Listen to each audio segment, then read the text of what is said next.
have not become a patron of the Geocache Talk Network, what are you waiting for?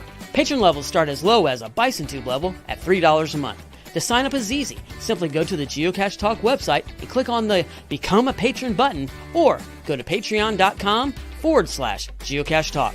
Patrons now get the famous Blackout coin, invites to special events, and other really great items throughout the year. Become a patron today. Have you subscribed to FTF Magazine yet?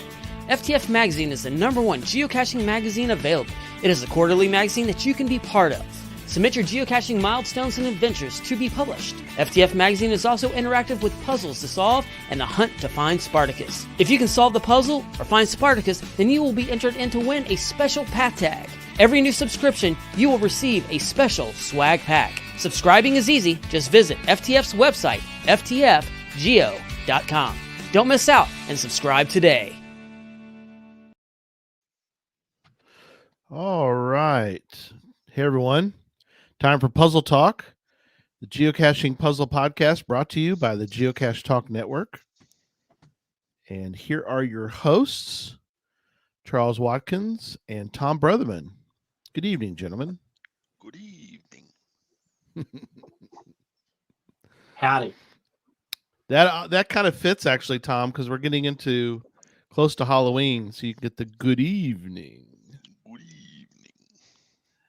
evening. We've got a cool show tonight. We're going to do languages and alphabets revisited tonight. So I'm looking forward to that. I personally love those. Some of y'all revisited. It's new to me. I was off and on the time that we did it, but anyway. Yeah, so this was the show that we did last spring when the polar vortex came down and froze Texas to death, and Tom had no power, and Gary was here for part of the show and rolling blackouts for him.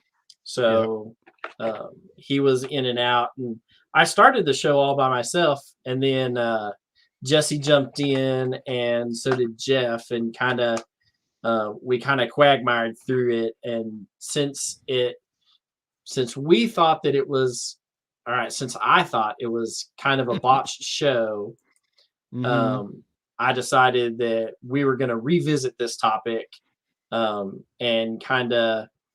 we added to the show notes, but we've got we'll briefly cover some of the stuff that we did in the first show, and kind of go through some of that, and then get into some of the new stuff that we've built on since then. Yeah, let's start with a little bit of news. I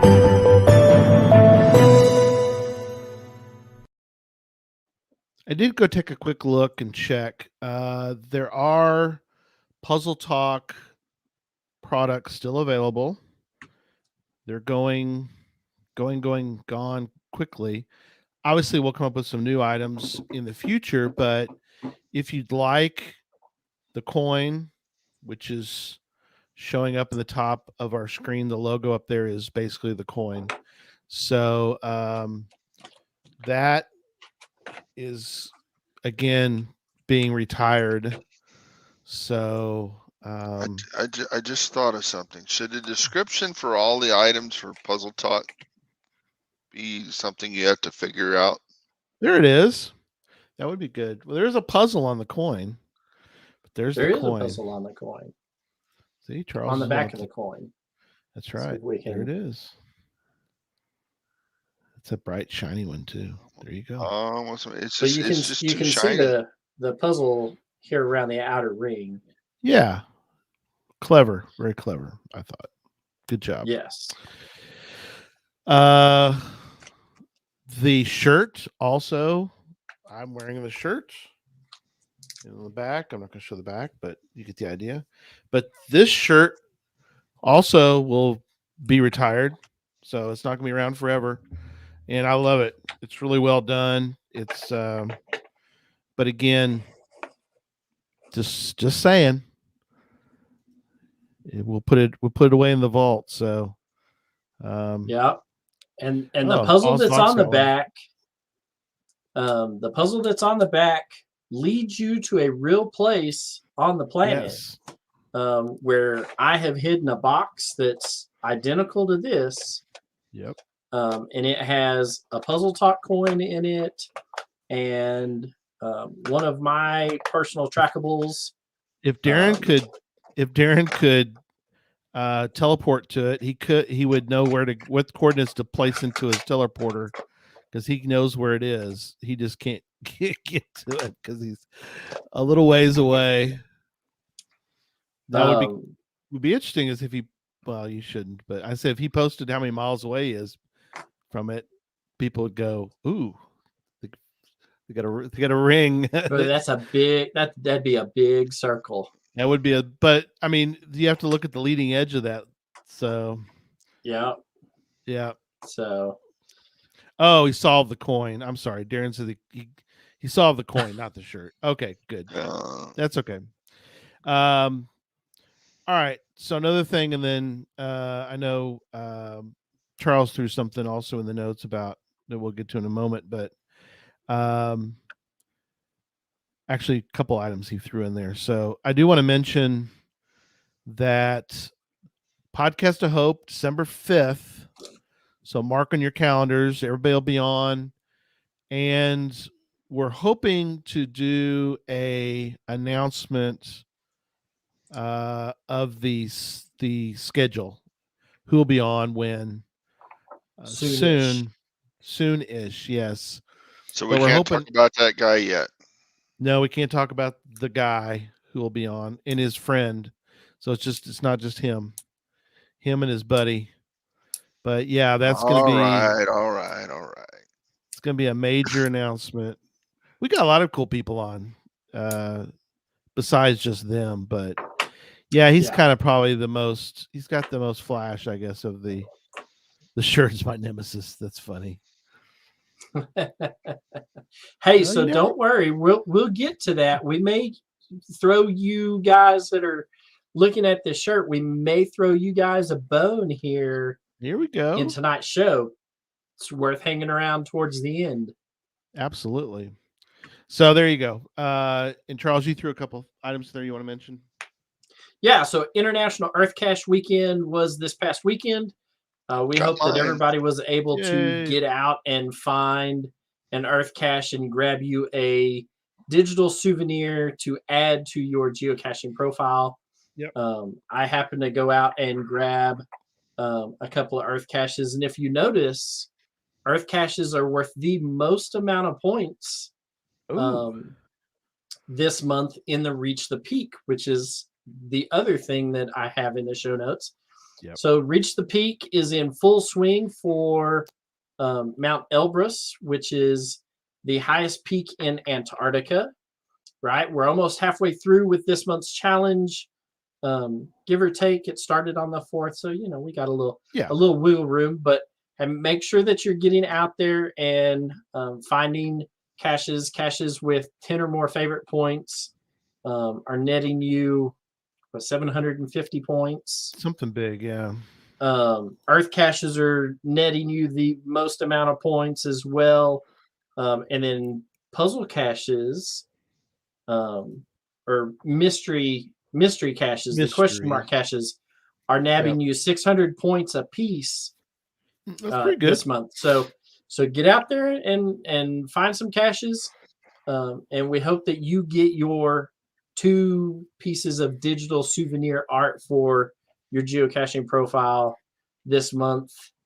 I'm done with Reach the Peak for this month. Good job already. Wow. Yeah, Tom is. I figured, Gary, you probably would be too. I don't think so. Most of my caching was recently was going caching, yeah. So it got me to Reach the Peak on the last one. Oh, Russia, I see that. Not Antarctica. That's right. Yeah. But thank you for that. Yep. No, I haven't been able to get out a whole lot since the 4th, but I'll try to get out before November 4th, which is I think probably the cutoff for the next one. So to reach the next peak, I've made it to the peaks of all the other ones, so I'm on a roll. I'm sure most people are, but you want to kind of get to them all. But Minimag finished both already. Good job. Yeah. All right. So there you go. And there you go. More to come, more announcements to come down the road. Again, hopefully we can have that locked down for Podcast Hope. December 5th. Don't forget. And we'll get you the schedule as soon as we can. All right. Where would you like to start, Charles? Do you want to start with the first one and kind of work our way, or do you want to? Yeah, new notes and old notes. So yeah, so I've got old notes and new notes in there, and Tom added stuff to the old notes, which is all good. We'll it's all tar and feather him later after the show. But yeah, we'll touch on some of the old show notes, just a couple of these quickly, just to kind of freshen people's memories in these. And a couple of these were pretty exciting. So there is a series of caches that's called the Foreign Language Series Cache. And then they're number 1 through, I believe, number 6. And if you solve all of them and get to the cache containers, inside them was supposed to be information that would help you get to the bonus cache, right? So and these were pretty old, so they were published in 2006. So the first one that we're gonna look at is number 1. Yeah, Foreign Language Series Cache number 1. Some people may recognize this from that show, but we're gonna see if I can blow this up for us here. There you go. Good job. There we go. So these are up in the New Hampshire area. So if you're in the greater northeast of the United States, this is a pretty decent series of caches. It looks like one of them has been archived, so I don't know how that affects the bonus cache or not. But for audio listeners, we're looking at GC TPG8, as in like toilet paper. G8 terrain, puzzle, ground 8. There we go. Yep. That's got some language in it. Woo. Well, language. Oh, it is language. Sorry. It is language. So I have not been able to figure out this one, and I've looked at it a couple of times. This du skal then dina cache, like a cache. Su skal du anstel til de. Maybe it's like Scandinavian. It is at some level. So this is the trick to this one, which is a fun twist on some of these. They've broken this down phonetically, so you have to sound it out. Oh, and then you have to know what language you're attempting to speak. That's awesome. Then you can go and attempt to do a Google Translate or look at numbers or whatnot in these foreign languages. I believe number 3, which is archived, was Italian. So they have it broke down phonetically, right? Right. Tricky. And so some of these you have to sound it out loud. But once you do that, you have to figure out what you're attempting to speak. Right. Little Mermaid, the statue for the Little Mermaid is outside of Copenhagen, right? And so makes you think that at some level, Right. Danish or something. Right. So there's something with that. There are a couple of these that are like that, and all of the caches that were in this series are like this. So at some level, they've broken it down to where you have to speak it out loud phonetically, right? And then once you figure out what you're saying, you have to figure out what language you're attempting to speak, and then you can start the translation process. But all of the ones that were in this series were broken down like this. And so it was a fun series to look at. I think I've got 3 of them in the show notes. Yeah, so I've got number 1, number 3, and number 4. Number 2 has been archived and whatnot. So they are a fun little series, and it's something just completely different than what you're used to seeing for puzzles. This one is just kind of out there and different, which makes it fun. But this one is, what do they have it? They have it listed as a 2.5 for difficulty. And only 39 people. Yeah. And 2.5 terrain, which apparently it's so a it tells hike you that apparently it's to get to. Yeah, it tells you that it's along a trail, but there's going to be bushwhacking, and that the cache is an ammo box. So it'll take you a little bit of work to get to it from possible parking coordinates, wherever that may be. And you've got to be able to decipher what you're attempting to speak. But only 39 people have found it, and it's been out since 2006. Yeah. So not a whole lot of people have found this, and whatnot. But it has been found relatively recently. The last finder was in 5 of 21. So earlier this year was the last person to solve it. So solve and find, right? Yeah, solve and find. Yeah. It doesn't look like there is a checker to this one. Right. So at some level, you'd probably have to reach out to the cache owner to check coordinates to see if you're correct or not. But yeah. So there you go.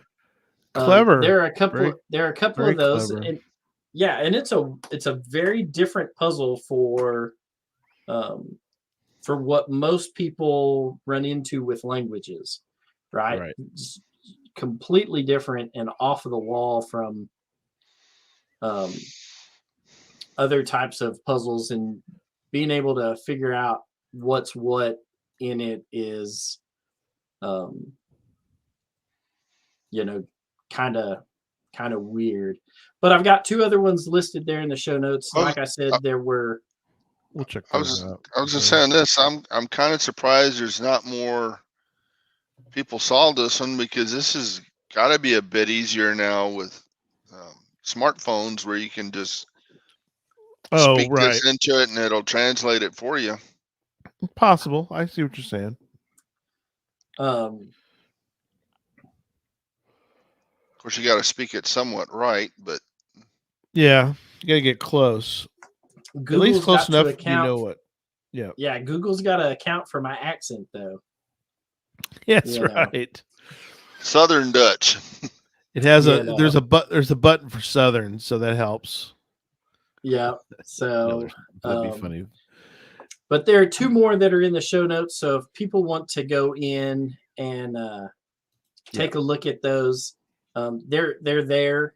One of them I know was in Italian.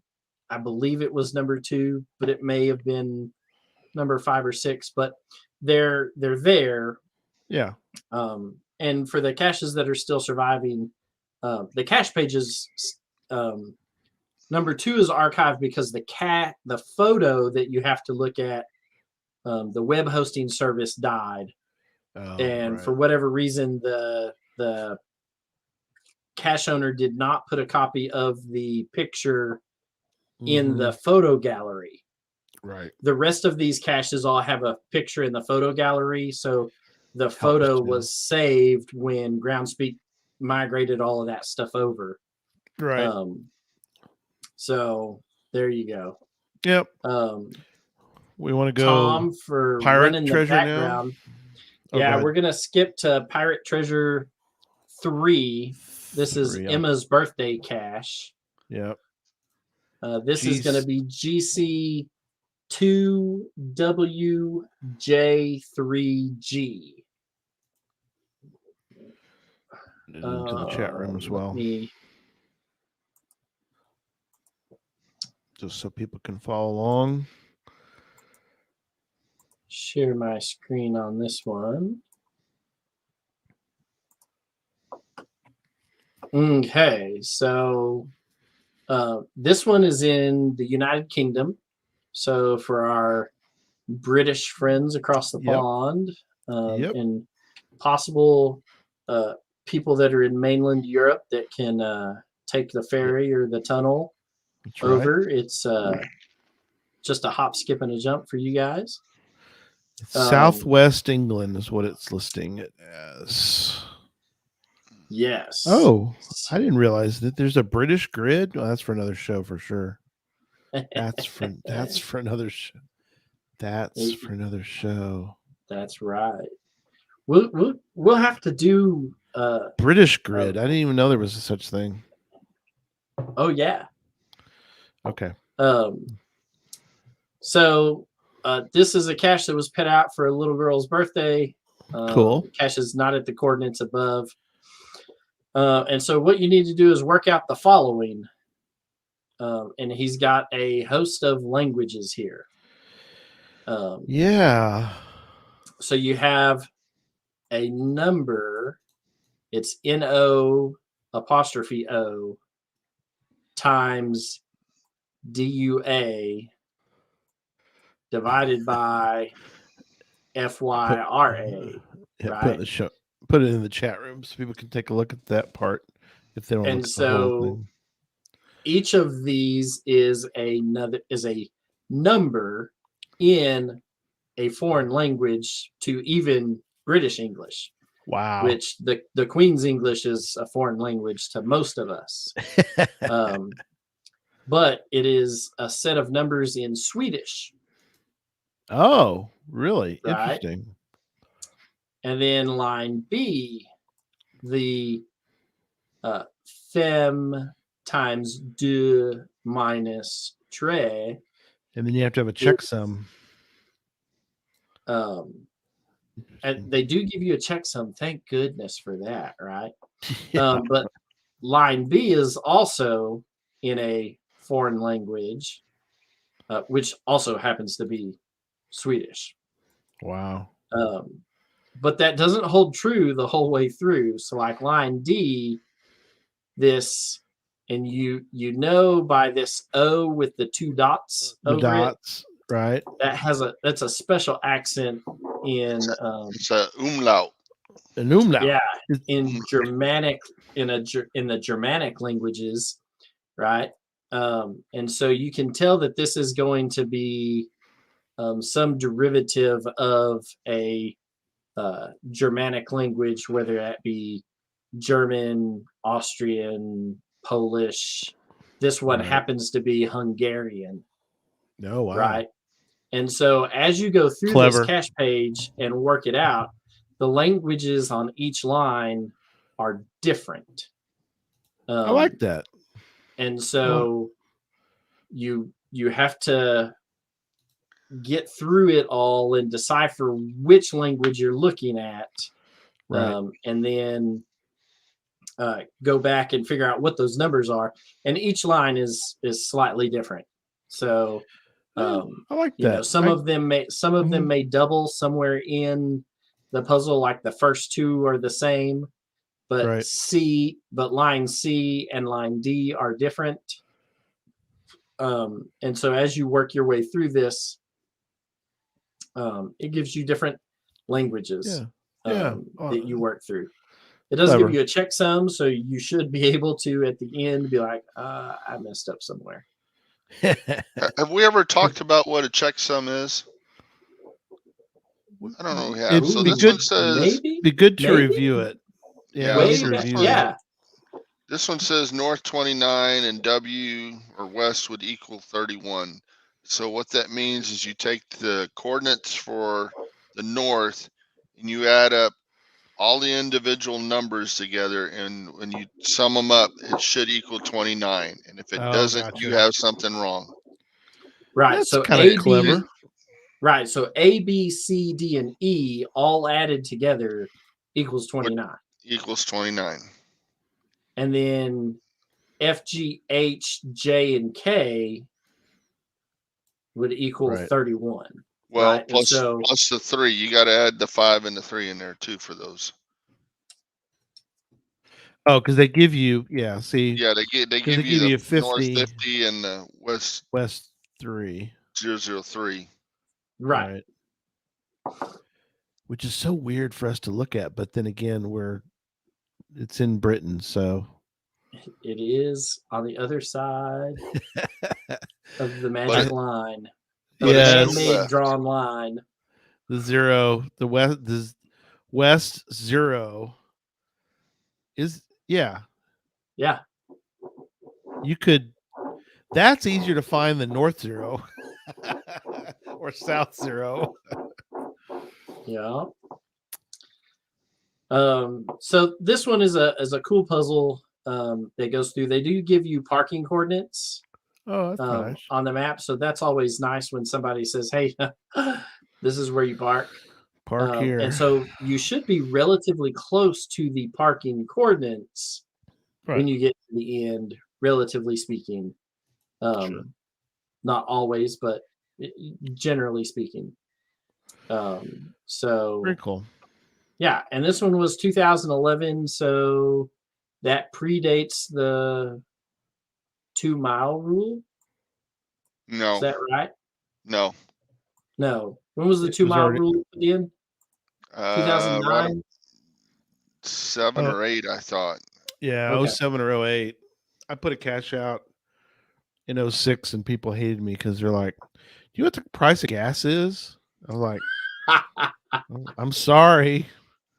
If you got to spend a little money on geocaching sport, I mean, you're getting into my beer money, dude.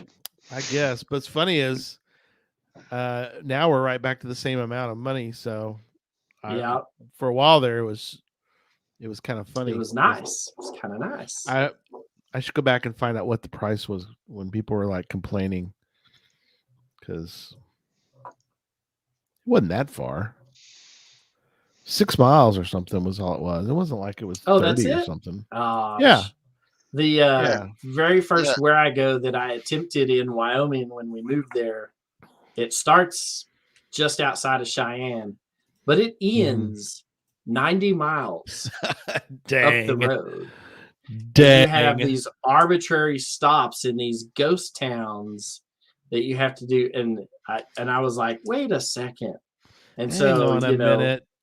And so I talked to the reviewer about it at one point in time, and he was like, they don't have the same restrictive rules as other ones. It's kind of like a multi-cache. It can go as far and as long as it needs to and wants to. And I was like, no joke. Sure enough. So I found the cache, by the way. I'm looking now to see what because I think somebody put in there how much gas was. Oh well, we'll keep moving on, but I'll keep looking through it. You keep looking, and we'll I'm move gonna keep on. looking. We're moving on. We're, Actually, we're gonna we'll talk we're about gonna move on mine to next. one of your caches. Yeah, Yeah, we're let's gonna do move that. on I'll come back to the search for the the hidden gas complainers. prize. Yeah, the complainers. We won't do that right now, but yeah, Mando and the Child. I kind of give it away, don't I? A little bit. Is that too Which much one? information?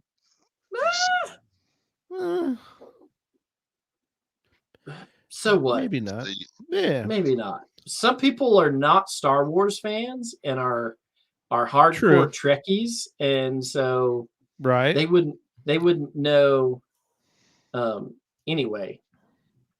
So Yeah, this one is And- a and not everybody G-Sling- watches the show. I mean, not That's- everybody's seen a Disney Plus show, so that's always Go ahead. I'm sorry. No, so I had to quickly scroll since I have the I'll put a checker in there. yeah, we like the checkers. Everybody Always likes love the checkers. checkers. Well, I tell you another reason why I love checkers is if you don't live in the area but you still want to solve a puzzle, and you could just get the satisfaction that you solved it. I mean, even though you can't go to Russia or somewhere, you know what I mean? You Yep. feel like you've to me, I'm sure it's true of everyone. You're more than likely going to work a puzzle if there's a checker. Yes. Just because you want to know that you solved the puzzle, even if you can't go to the actual coordinates, True least- statement. And I think this so. last weekend, I did 3 puzzle caches, all in the greater Niagara Falls, New York area. Which you may get No, to one day. I have no idea when, You might, but when at I least you solved do, them. Right. you Well, you know. do, But what you're I gonna- have, You got to go to the Anchor Bar and get you some wings. That's right. what I have started doing is finding the old webcam caches, Right. and have started finding other caches around them. On the off chance that I make it to Niagara Falls for the webcam, Right. I have other caches around it that I've smart. solved and can go and find. That's smart. So, all right, Gary, walk us through some of this on your Yeah. cache here. Mando and the Child. So I think I ran across looking at languages for this. When did I put this cache out? 2020. No, it was before. It was 2020. Okay. But I think we were looking at languages, even maybe for this show for some other reason. And I happened to run across, because I do love The Mandalorian. I think it's a great show. And I thought, oh, well, if there's a language for it, by golly, let's make a cache on it. So in the cache description, it is a very strange looking language. And you can pick out certain words when you look at it. I mean, geocache is geocache, but you have to translate I'll put a little bit in the chat room so you can look at some of the language there. Instead, be changing at blah, blah. So it's just kind of Shul Shaya Tap. So you break it down, and in this case, the description is the description of where you're at, because if you put the coordinates into the checker, it'll give you the coordinates are if the coordinates are actually correct. The old trick of That's coordinates right. but I didn't say that the cache wasn't at the posted location. That's right. I didn't say that. But basically the description describes what you're trying to do at that point. Because you could hunt around the area, which we've all done. It's a little tricky. This one's a little more clever in its hide. So the description gives you more information about where to go to find the cache at the location. So there you go. Yeah, and I like that one. So it's descriptive text, but it's Right. in a foreign language, right? Very foreign. It's in an alien language. Right. And so this is not going to spit out numbers for you. Right. Something You different. know. Yeah. And so, like the first puzzle that we looked at tonight, it is definitely something that is atypical, right? And that is different from the norm. I like that because some people look at this and be like, you know, they're looking for word frequencies, words that repeat each other, characters that repeat each other, right? So you can try to start deciphering it at some level, but there are no words that really repeat themselves. So it's not like there's the word 3 in there twice somewhere. Correct. Something like that. Because there's no word 3 in it. Or dot or something. Yeah. I mean, right. I agree. I mean, I think that one of the things we want to do on the show, which I think we do very well at, which is give people alternate thoughts on how to do. Instead of doing the standard puzzle cache, we want people to think about other ways to do puzzle caches because there's a million ways. So let's explore the outer reaches of the million instead of always doing the exact same thing every time. That's my 2 cents there. Yeah. And it works. And it's just worked really well for you. Yeah. So yeah, all six of your finders, what is that in the last year? So yeah, you know, they all found it. But you know, it's another thing too. It is probably goes back to also what we always say, which is maybe don't overthink it, because somebody could solve from the description, or as far as they can translate the description, and they look at that and they go, well, yeah, it tells me about how to solve, or tells me what I'm looking for and how to look for it at the location, but I don't know what the location is.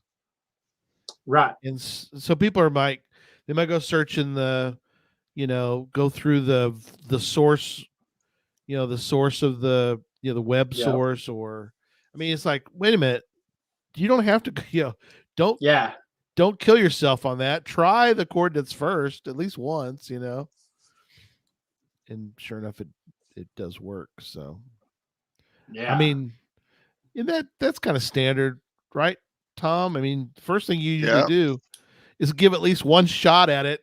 Give one shot at the coordinates, because why not? Might as well. So, all right.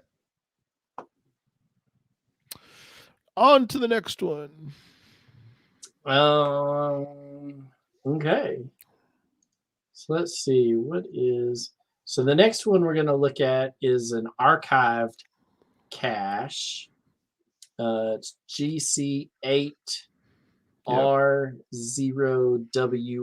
It's one of mine. So it's another one of Gary's. And again, this is another thinking outside the box, in that you're only given in the cache description, it just says Friday the 13th, and that's all the information you have. Obviously, there's a hint, and I give a hint, which is 1307, which when you rot 13 it comes out as 1307. So that's really all you're given. Now, there is also a picture, and in the gallery, you look at the photo, you can see, well, somebody signed it, but I give you sort of a really tiny picture, some kind of language, and I did it that way because I didn't want you to cut and paste it, and I wanted you to do a little more work than that. So I don't know if you want to. I somewhat recognize that. You've seen that language before? I have. Pretty tricky. I mean, as far as 27 Jack, there's no such thing as a normal puzzle cache. I like that. That you're kind of right, but kind of I think there are some puzzle caches that are maybe normal is not a good word for it, but that are pretty common. There is such a thing as a common puzzle cache. Let's put it that way. Maybe not normal is a good word for it, but yeah. So I want you to do a little bit more work on this one and not just cut and paste. But once you kind of figure out the language, you can kind of make the hunting and the pecking around to get it. But yeah. First glance at it, it looks like Pigpen, but it's not Pigpen. No. Well, and again, as we always should do, what are the clues I gave you? What are what's the name? You always are going to look at the cache title. Cache title. Right. What does the cache title have to do with the description, Friday the 13th? Right. What does the hint have to do with Friday the 13th and the title? Right. Right. So if you Google Friday the 13th, 1307, then at least the first thing that comes up when I do a Google search is why Friday the 13th spelled doom for the Knights Templar. October 13th, 1307. I didn't give you the October part, but it was a Friday the 13th, 1307. So there you go. So Knights Templar is your ding, ding, ding. It's like your big beacon. That better be your light bulb screaming at you. So there you go. That will help you solve. But again, something, I like puzzles like that where you can kind of leave little breadcrumbs that are fairly obvious. I mean that that's not a hard one, but still fun. Hopefully, absolutely. Yep. All right, so now we're going to jump into these that Tom tossed in the show notes. So I like it. He's ready to go. He's ready to go. Is he there? Yes. So which one are you going to do? Bender's Cache. Put it in the chat room. People to play along.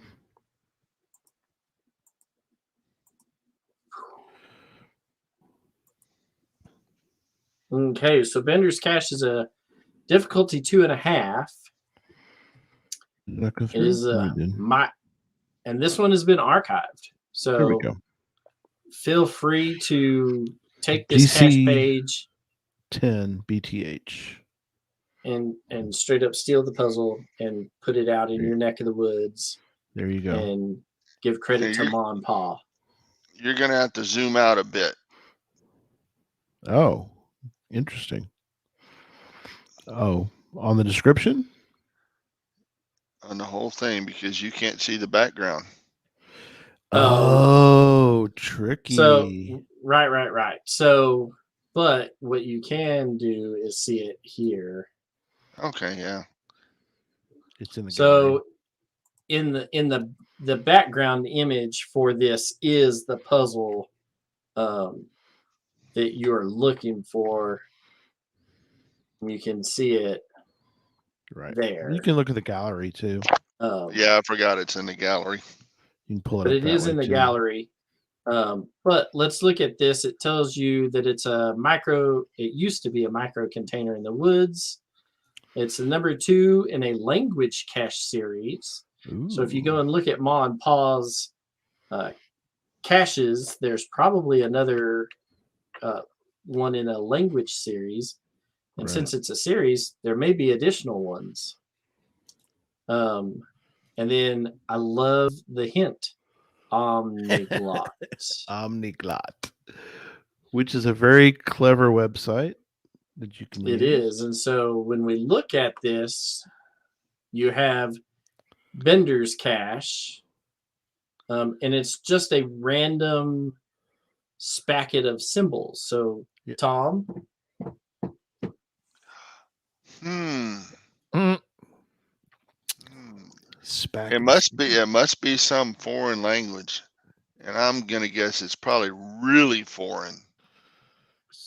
some Like- may call it alien. It might be alien, but you might see it on TV. What was the show? Was it Futurama? Futurama, that's right. Yeah, there you go. With the robot. His name was Bender. Yes, the robot's name is Bender. Well, this is Very his cool. cache. It's Bender's cache. So it probably had a can of oil in there and some grease and Couple of swear words. Yep. yeah. It's funny. So in Sorry. this, you can see that some of these symbols repeat themselves, and some of them Always helpful. don't. So, or it can be helpful sometimes. I always like when they give you the degree symbol Oh yeah, I didn't think about in that. the puzzle. So they give you the Right. degree symbol. It's clever. So then you can kind of look at this and be like, oh, so this symbol that looks like a T turned sideways that is in both the top and the bottom Right. line at the same spot in the top and the bottom lines got to be a dot. I bet you this symbol right here, the fourth Right. symbol from the end on each line, that Is a T dot. turned sideways is a dot. I'm willing to bet. Yep. In fact, I'm willing to bet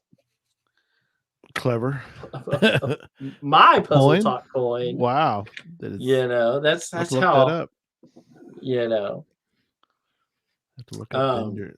Look up Omniglot. And so in Omniglot, and Omniglot is has a plethora of languages in it. There is a Futurama. There is a Futurama text, Yep. and so I like how this cache owner did it because now you can't just copy and paste it. Yeah, see, that's clever. I like that. Right. And so what they didn't do, what they did was put it in the photo gallery and used it as the background image. That's kind of clever too, because if you are like me and you have a cache page blown up like this, you don't see the background image. Right. Right. And even if I had it, shrunk down one, at 175% of my screen, I still don't have any clue that there's anything in the text on the backside.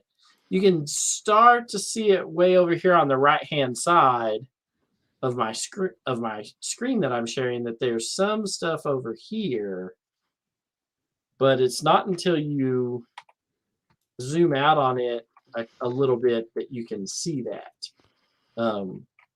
So I like that they used it as the background image. It also puts it in the gallery.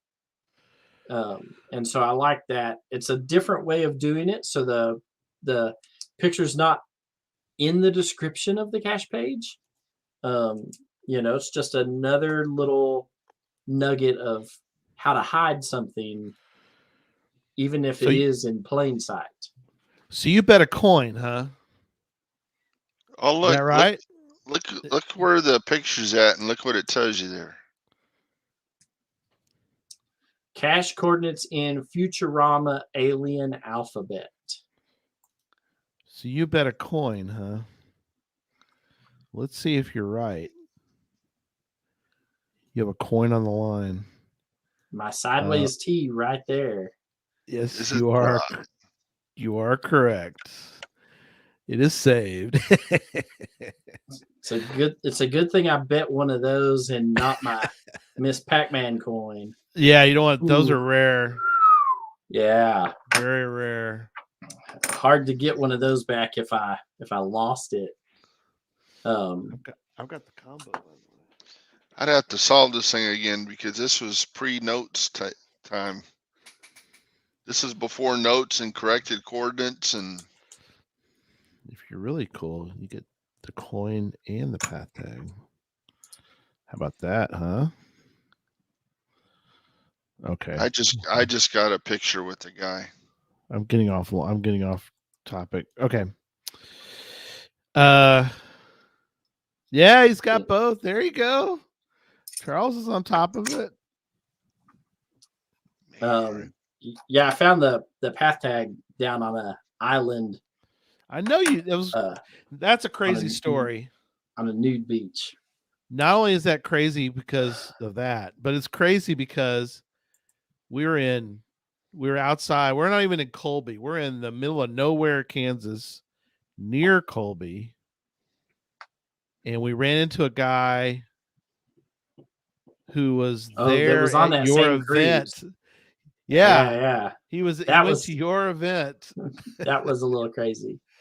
And we're in Kansas, and he says, "Hey, I was at that event." You're like, "Oh, really?" And you're like, "Yes." And sure enough, he was. He was one of the ones that was there. I thought that was pretty clever. I was small world. It can be. So Matt says you can also go to theinfosphere.org. That's another option for you. Oh, cool. The Infosphere. Well, I'll have to look at that later. Thanks for throwing that in there, man. We'll throw there. Cache Sleuth obviously is another option. Yeah. Man. Cache Sleuth has so much. It does. I know Jeff's on, but Wiki Bruce is another good. We've got a couple different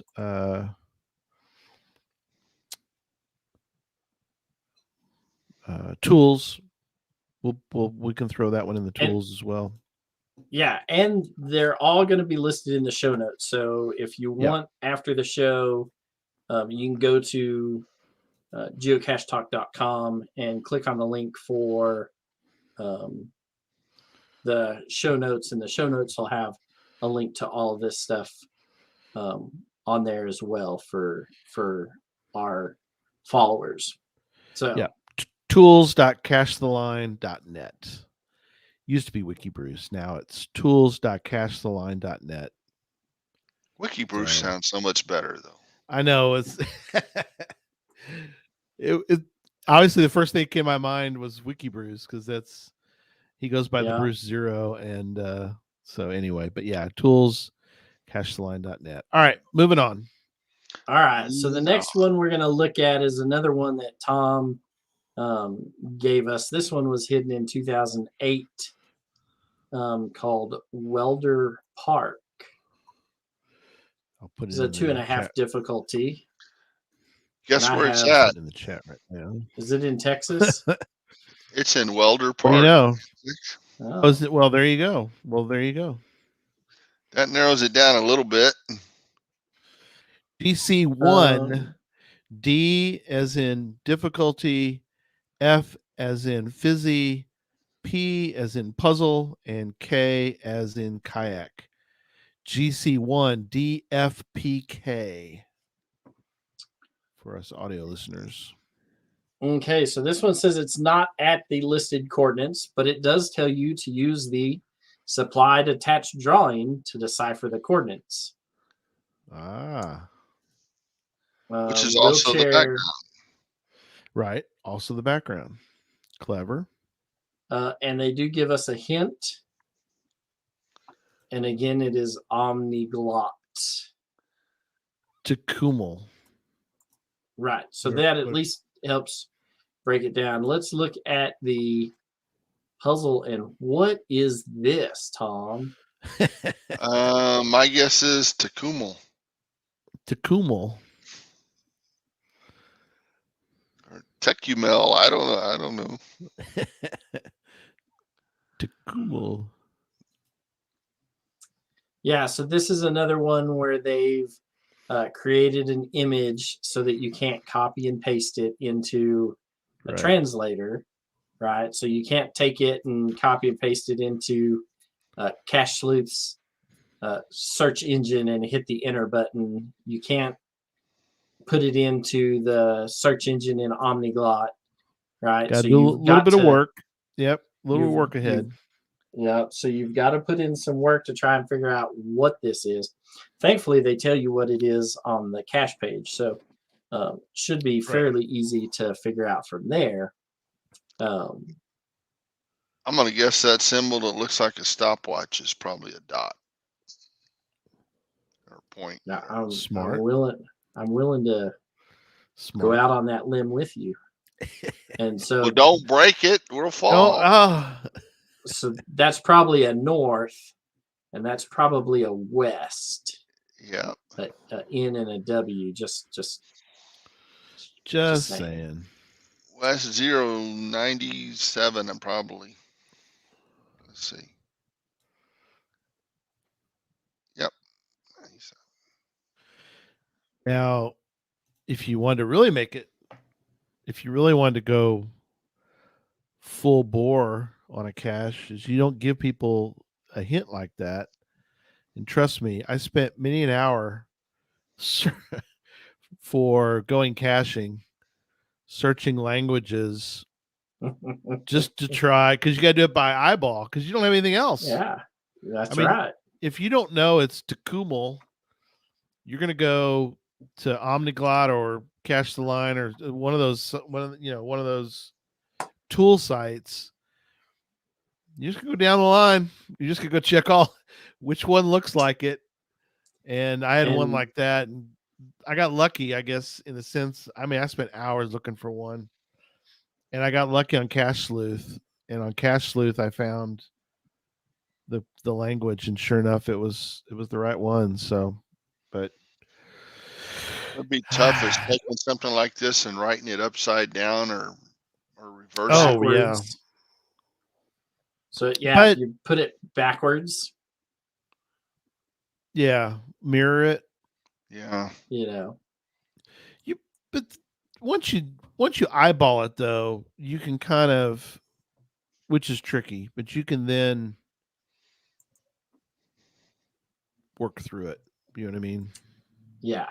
I like that though. I like the idea though I think I like it until I start to work one, but I like the idea of taking something like that and doing a mirror of it. And then you're like, what language is that? Now you make it even a little more trickier just because you're like, you got to work on identifying and make it even tougher. So potentially upside down, do them upside down and reversed or something, flip them over. Yeah, you can make them rough that way. Ready for the next one? I know. It's all Greek to me. This one is, it's all Greek to me. GC7A63X. This one's hidden by our friend Travis out in West Texas. And it's called It's All Greek to Me. So it's in German. Something like that, absolutely. I like his hint that he gives you down here. It's all in the name. It's in the name. So if you struggle with this, I'll see another image. He won't let you cut and paste.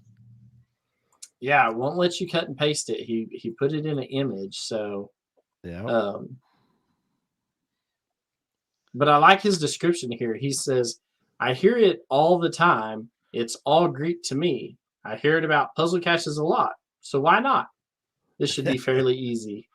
Yeah. Good luck. So, Yeah.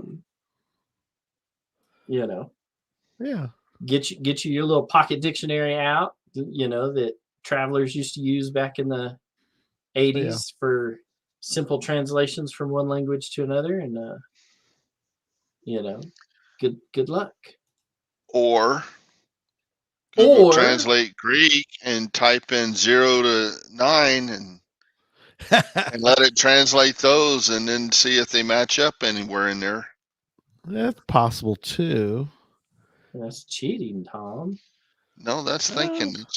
That's using your brain for some besides something. Using it for an ear spacer. That's right. And So ears. I love that ear spacer. That's funny. and this one does have a solution checker. So if you get it correct, it will automatically update the coordinates for you. Yeah. I have not gotten it correct yet. Fairly new. Let's see. Was it 2017? So, yeah. Well, the posted coordinates are not correct. I tried it. You tried too. I didn't realize that you've you got only to. get 10 tries. I guess I forgot that part. Has it always been that way with the geocaching one? Well, it Geocaching resets. solution checker. You can just get so many in like 10 tries in 10 minutes, and then you got is to it? wait. Well, Yeah, it just puts you in timeout for a while. okay. Yeah, I figured it was, but I mean, I just didn't remember there being, which kind of makes sense. You don't want some bot coming by and doing it over and over again, kind of thing. Wow, last couple people had trouble, but Yeah. may have to go check his cache. Oh, Look, Waterboy found it. Yep. Ninth finder. Yeah, back in 2018. Look, I had that Cheryl girl with me. Yeah. Oh, and the grandkid. Is she He's crazy gonna for rock it. cats? I think she is. I thought she's crazy for dogs. I didn't know she was crazy for cats. Well, when I met her, she had 4 cats, and at one time we were up to 5. We're down to 2 Yikes. now. That's so she's not as crazy for cats. Keeping as that she used to Chinese be. food business going, huh? Mm, That's but we got her got the doggies now. That's her GC name, by the way. That's why people are wondering why we're saying that. It's because she's been crazy for cats for years now.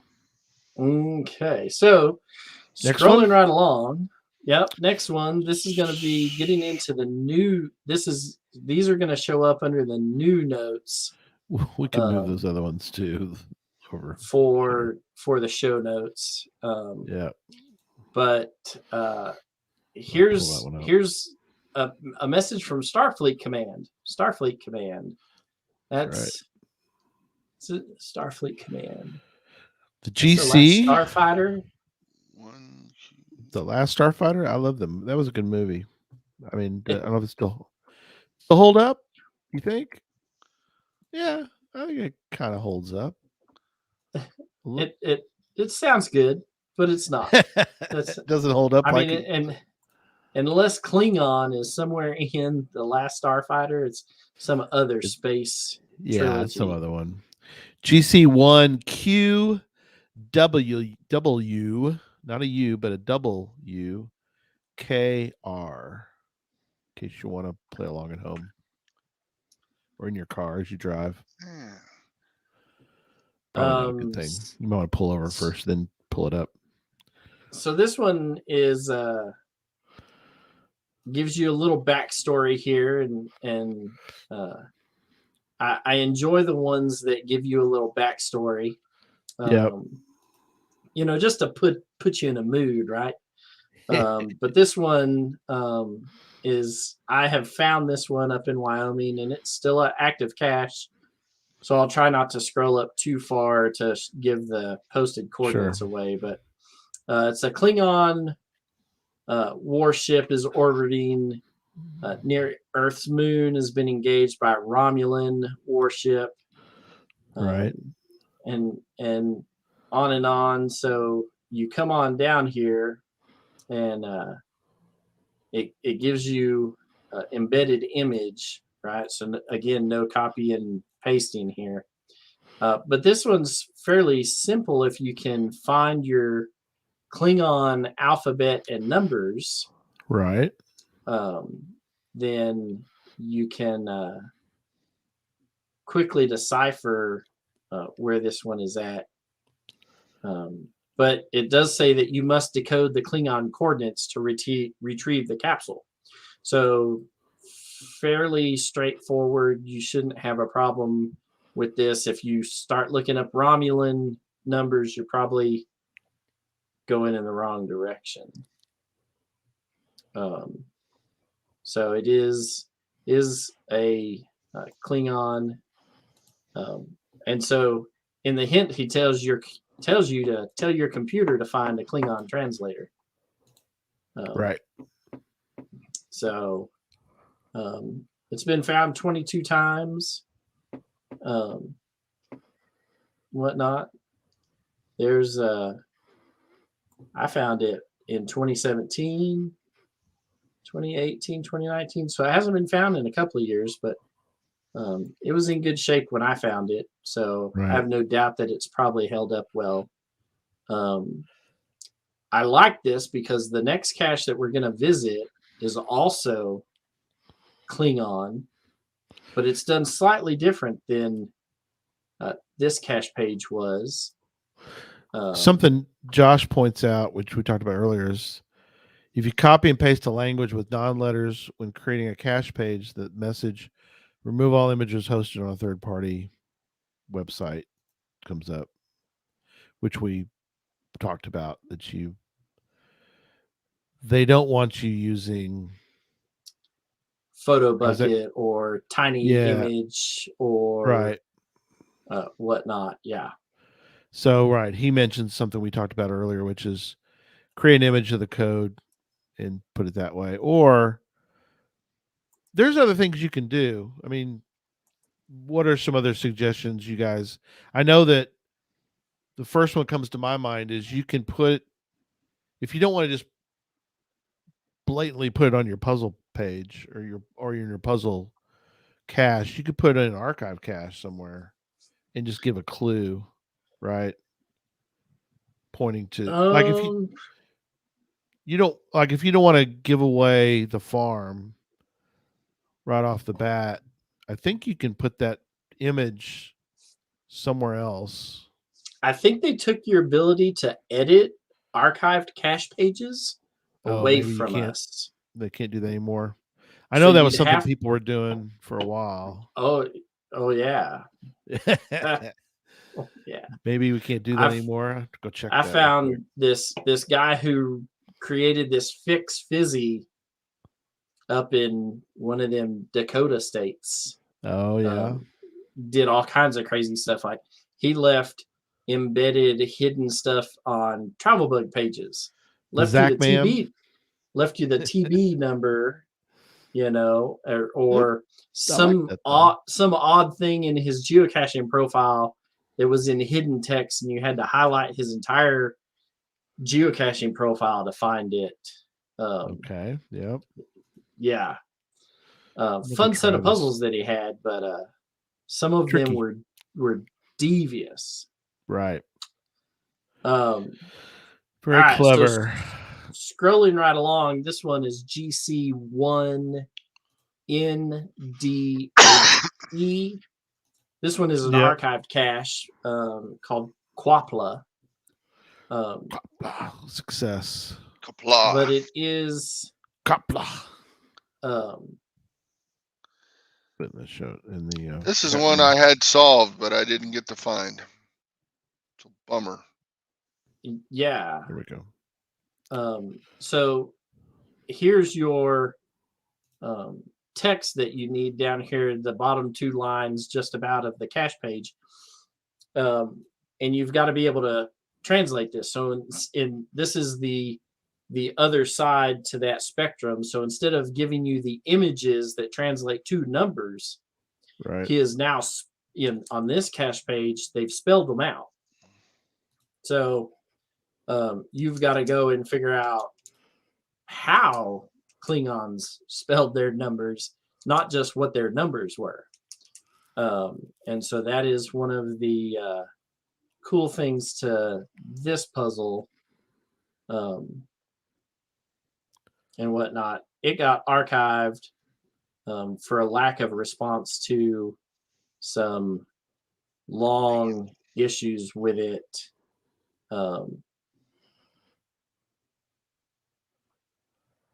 I found it while I was there in college, and whatnot. But was a good puzzle.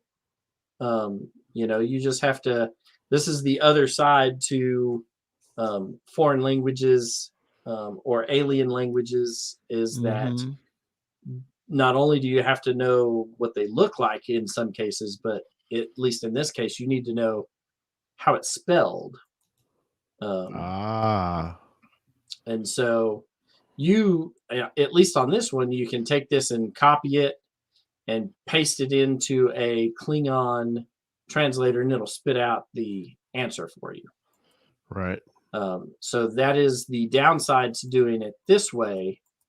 Though, yeah, I'm probably fairly certain in 2009 there was a translator for this. I'm fairly certain I just copy and pasted it and threw it into Google, and it spit out an answer for me. Sure. Finding the cache was a whole nother ball of wax. By the way, yeah. you are correct. On archive caches, you no longer have the upload option like you used to. Yeah. It's gone. Even Yeah, on your that's own too cache. bad. On your own cache, you can't do it anymore. You can view it. That doesn't help you though. So That's kinda just weird. use one of your own active caches. It's like a cruddy You LPC, and Yeah, you Yeah. can. I And agree. I remember the days though when you could hide stuff and yes. All right, moving on. All right. So this one, let's see, is called Remember Hoth. So we've jumped from Star Trek over to the other better Ooh. Shot fired. space series. Shots fired across the bow. This one, you can see that it is a terrain of 3.5. Ooh, a little salty. This one was hidden in February and was designed for. It is in a snowshoe and cross country ski park. Now you're And talking. he kind of designed it so that you would go and find it in the wintertime. yeah, Right. that ain't gonna happen. Come on, Tom. Put your snowshoes on. So I'm in South Texas for a reason. We're looking at GC70 JV, like junior varsity, 70 JV7. Sorry, keep going. And so this one gives you some Galactic Empire text that you need to be able to translate. Each one of these is a word. You can obviously see that it is a image, so you can't copy and paste it, but the third and fourth word are the same. And so if you look in here, you can kind of see where some of these words are the same in the top and the bottom. So once you get some of them translated, it should be fairly easy to get the rest of them translated away. Sure. And whatnot. You could just about do this as a simple substitution cipher. You could, absolutely. But he has this uploaded as an image, so no copy and pasting for that. But that's okay. It didn't take too long it took longer to walk to this cache than it was to solve it. Right. So it was hidden on 215 and I found it on 219. Oh wow. So, you were early adopter of that one. There was a group of 4 of us and we were the first to find on it. Yikes. That is out in the middle of you have to keep going out many times even to get to a city. And so way. No, that ain't happening. That was us out there. Laura took this picture of us. Nice. Out there, and it was this was you can see that the come on, that Tom. You drive right up to it. Okay, maybe you can't drive right up to it. Not in the wintertime. In the summertime, you can. There's a Jeep trail that goes right next to it. I was trying is to it really? see. Oh, cool. Yeah, so there's the cache container is an old AT-AT walker. That's that clever. He had. It's a hollow on the bottom side that goes up into the bottom it. cavity of the thing. So Yeah. was a cool little cache hidden out there. But yeah, we snowshoed, I don't know, several miles Sure. to get to this from where our parking spot was. We didn't choose the grandest parking spot, and we probably didn't take the easiest route to get to it. But it was a crazy adventure out there in the Wyoming wilderness. But Nice. the cache page does give you some other Star Wars text to get to. I'm gonna throw out That's an awesome cache. sort of a pet peeve here. I don't mind when they put this. I don't mind when they put the stuff. Bring the page back up just for a second. Oh, Well, now Oh, you okay. I asked. can talk to now anyway. Oh, never mind. But That's okay. go Well, ahead. I'm working on it. I was trying to talk, but Gary was interrupted. We're getting there. He'll bring it up. Enough whining. So anyway, I don't mind when stuff like that is put in an image, but I wish when they do that, they would at least put some space in between the words, so that you got room. You can print it out and do your notes right there with, instead of off to the right, then right above it, or below. Mhm. Oh, yeah. Just makes I know it what you're easier. saying. I follow Yeah. Okay. Leave a So little instead space. of you, yeah. So you want it in. You want to be able to write above or below the word. Yeah. So as make it opposed double to off to spaced. the- Double yeah. space it. Yeah. All right. Okay. All right. So we're gonna visit the last Star Wars cache, so we're gonna jump to the very last one on the list, Tom.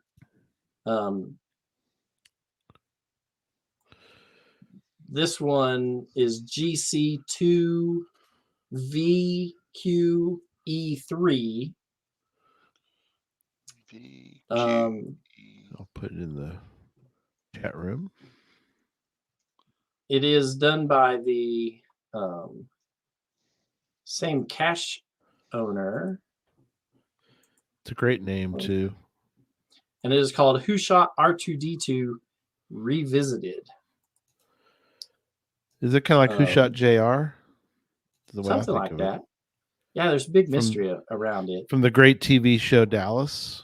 That's right. I found it back in 2014, back before I put notes down or anything like that. But here is the great J.R. Ewing. Oh, I love the posted coordinates, not the posted starting coordinates, I guess you could say. Yeah. Pretty clever. The posted coordinates, yeah. Yeah, posted coordinates. Yeah, they're posted. 4249.000 and 108.49.000. Yep.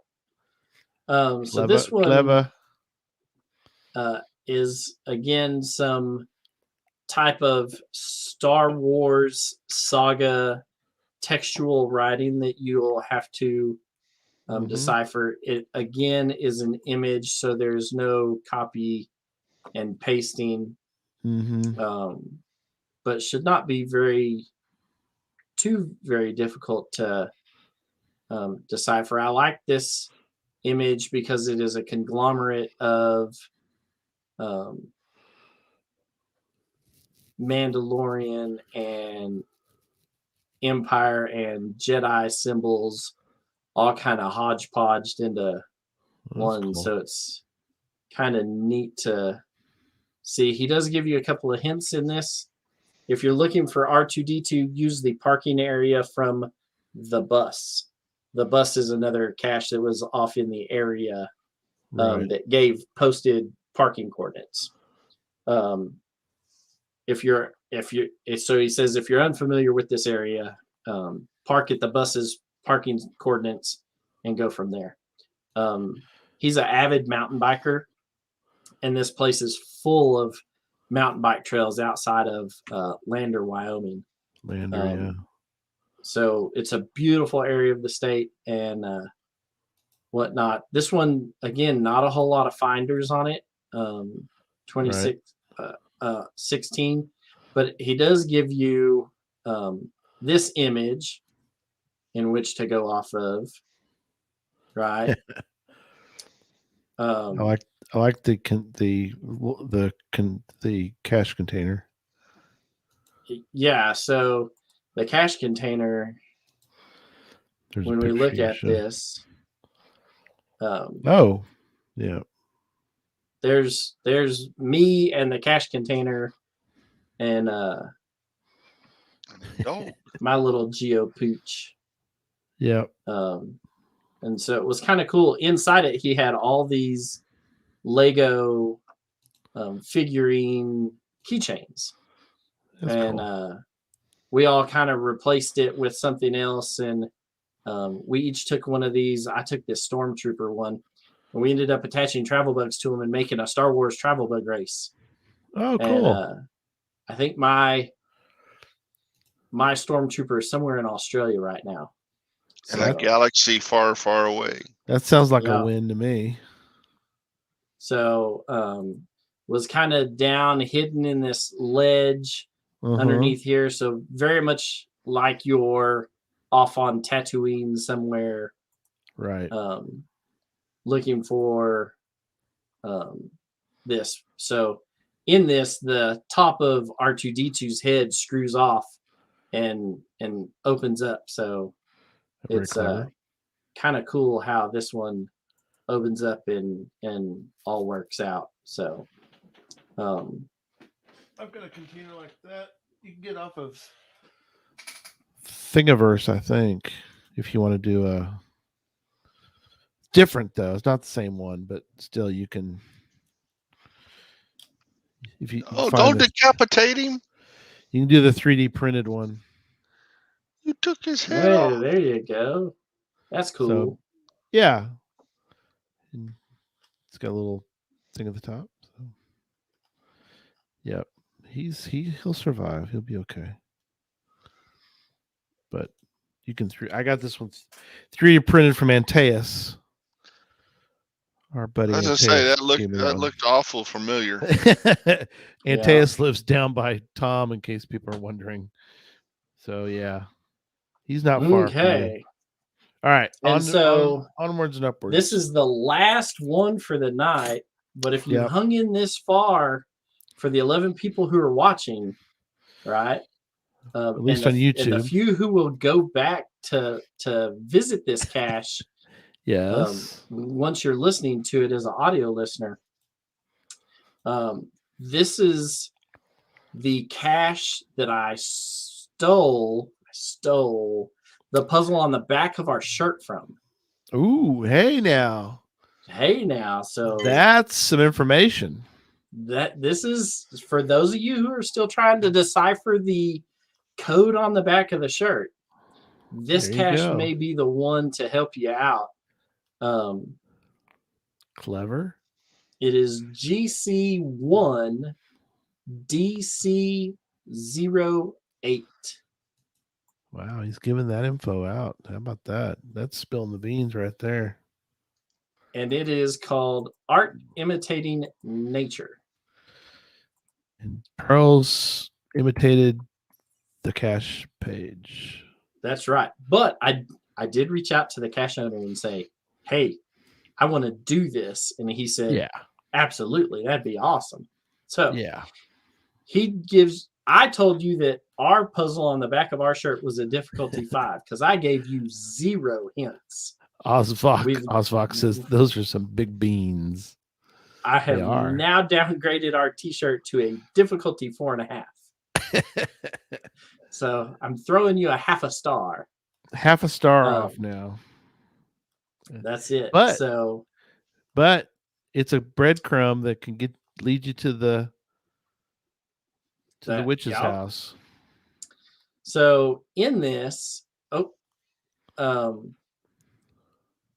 he gives you this crazy code, right? And he gives you your north and west, and gives you A and B, and tells you that you have to divide A and B time divided by 1,000. That may or may not be extremely similar to this T-shirt that you can buy. He does have a geochecker on his. So if you can decipher his puzzle and get the correct coordinates, you might then be able to take that same knowledge that you learn to said T-shirt. And decipher it that way. Clever. So he gives you a couple of hints for the puzzle. He gives you 4, which is more than I gave you. Right. The one that I gave you was this one down here at the bottom. So C equals 3 and D equals 4, etc. I've given that on the show at various times. He does tell you a background image. Hint number 2 really doesn't help you because it is a clue to the hide. But hint number 3 will help you. So in this, you decipher this out to somehow this code A ends up being 5 letters long, right? And then B ends up being 5 letters long, because that's what you're missing from your coordinates, right? You're missing the the decimal degrees, right? Decimal minutes, right? From both your north and your west coordinates. So each one of these has to somehow translate into 5 letters, right? And then somehow your letters end up having to translate into numbers, right?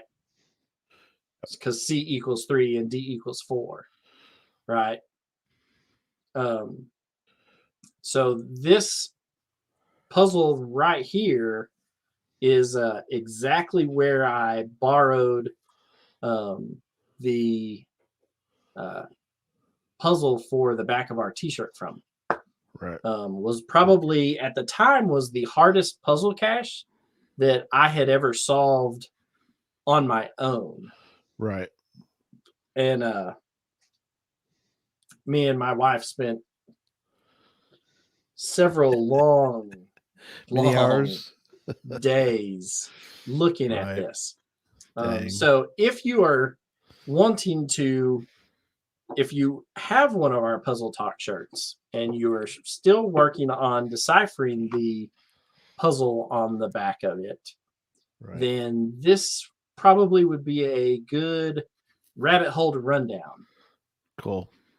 And whatnot. It does translate into there is a language here that you have to learn at some point, and that then translates to letters that then translate to numbers. So gotcha. Being able to decipher this language will help you in not only getting to this cache page, but will also help you with the puzzle on the back of the Puzzle Talk shirt, which will lead you to the twin sister for this box right here. Right. That's the language of organic chemistry. I lasted about 6 weeks of that class. You didn't survive it all the way through? No. You dropped it? I dropped it like a hot potato. It started, this is methane, this is ethane. I can handle that. And then it got into stuff like this, and it's like, yeah, no. I've never taken OChem, but this was stuff that we did in regular chemistry. So, but clever for a puzzle, though. Oh, very absolutely. I mean, again, we like throwing out ideas for people to consider, for a puzzle. So there you go. I've seen one not quite that complicated, but also was the chemical compound was for caffeine. And the clue, once you figured out that it was caffeine, then that was enough of a clue to get you to the right location in this parking lot. Because the parking lot, you get to the parking lot, you're like, well, it could be several places. It's like, oh, wait a minute, caffeine. Oh, what do you know? There happens to be a coffee shop right here. Yeah. I think that was in Tyler. You remember that one? There was a cache in Tyler. I'll have to go find it again. I'll send it to you. Okay. But it's that idea of yeah. Clever. So there you go. There's the throw a bone. You did to our people. It's still a 4.5 difficulty puzzle cache, and it took me quite some time to decipher it. So I think even giving that part of it out, which will lead you down the correct rabbit hole, will still probably take a majority of cachers a while to decipher the end of it. So that's good though. Yeah, absolutely. Awesome. Well, guys, that was fun. That was hope everybody enjoyed that, and stay tuned for next Tuesday. We'll all be back for another evening of Puzzle Talk. So again, good night, everyone. We'll see you next week. Good night, everyone. Or